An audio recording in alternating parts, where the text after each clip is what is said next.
Executive Committee of the United Nations Conference at San Francisco, Secretary Stettinius presiding, considers resolutions for the World Security Organization as Europe's war ends. Molotov of Russia, Prime Minister King of Canada, Evatt of Australia, and Anthony Eden of Great Britain join in the session. Victory in Europe re-emphasizes the task of building an effective world organization. Dedicated to that task, the United Nations chief delegates rise for a moment of meditation. North of San Francisco, at the huge Boeing aircraft plant in Seattle, Washington, American workers also stay on the job. Hearing the good news of Germany's surrender, these men and women completed an extra B-29 Super Fortress. They cheer the great bomber on its way to blast Japan. From now on, the only target for United States military might.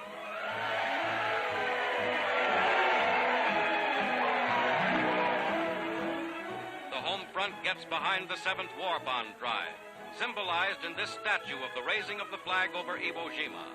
The same flag that flew over Iwo Jima now goes up in New York. With victory in Europe, all New York's lights go on again, and Broadway once again becomes the Great White Way.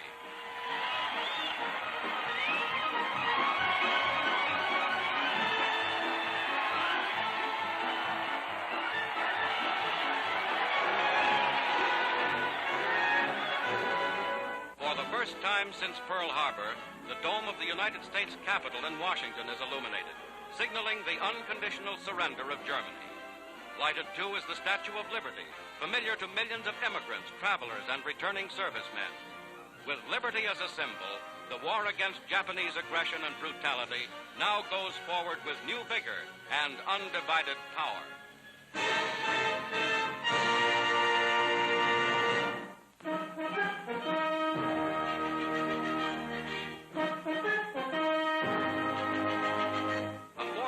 Chinese boy, war orphaned, is found by American soldiers, members of the 14th Air Force in China.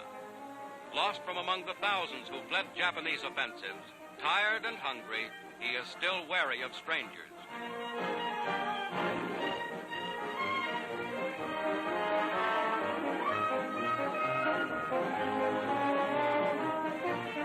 But a village elder persuades the little fellow to go along with the Americans.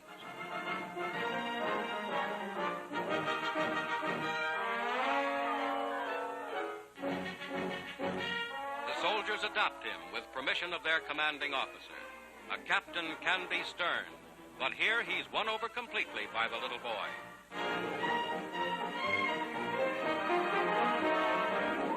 He's in the Army now, and the first thing a recruit gets is a band.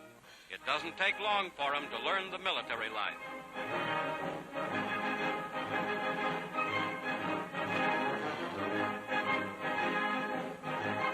As company mascot, he rates the title of Assistant First Sergeant.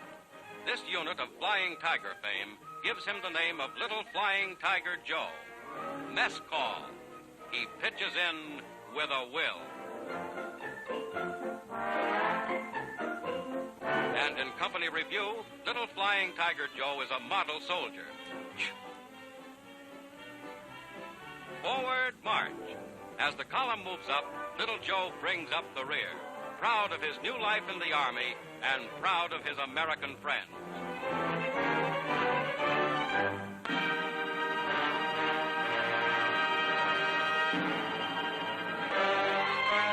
Wounded veterans of Okinawa are carried off the hospital ship USS Comfort at a Pacific base as the Comfort reaches port despite damage caused by a Japanese plane attack. One side of the Mercy ship is smashed.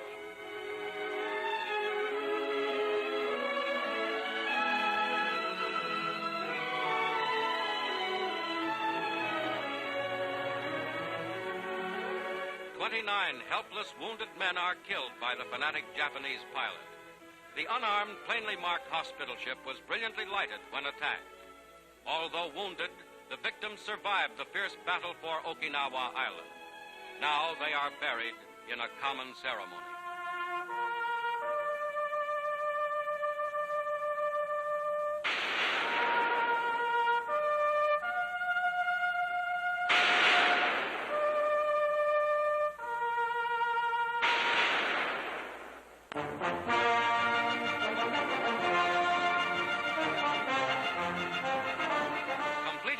first airplane trip, 4 hours and 15 minutes from her home in Missouri, Mrs. Martha Truman arrives in Washington to join her son, President Harry S. Truman. This is the first time she has seen him since he assumed the nation's highest office.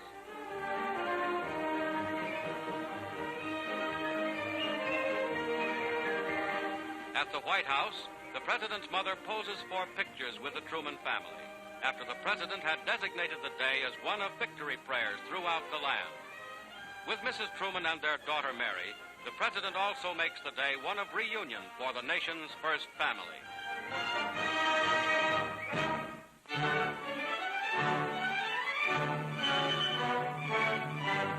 Near Hamburg, Germany, General Sir Bernard Montgomery receives German surrender offers from General Admiral Hans von Friedeberg affecting northern Germany and Denmark.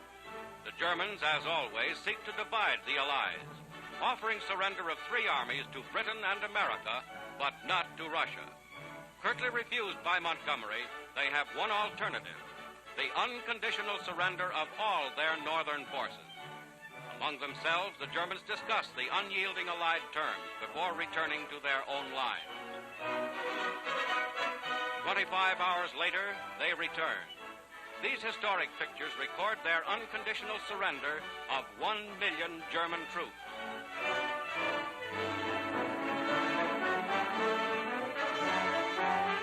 Von Friedeberg signs the instrument of surrender, followed by German General Kinzel.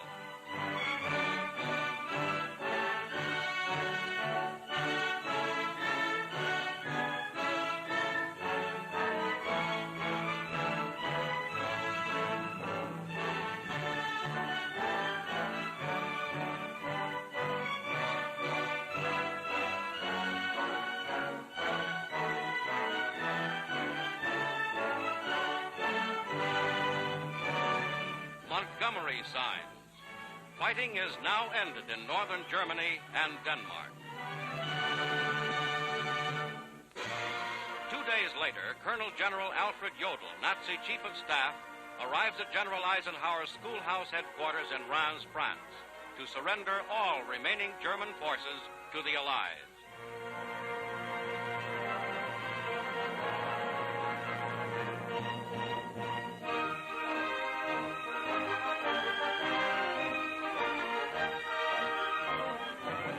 General Walter Bedell Smith, Eisenhower's Chief of Staff, gives the Germans the surrender terms.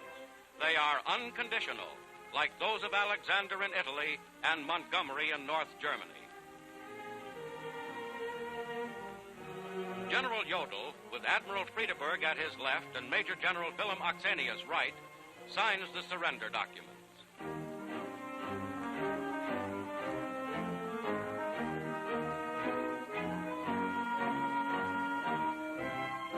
General Ivan Suslov-Parov represents the Red Army.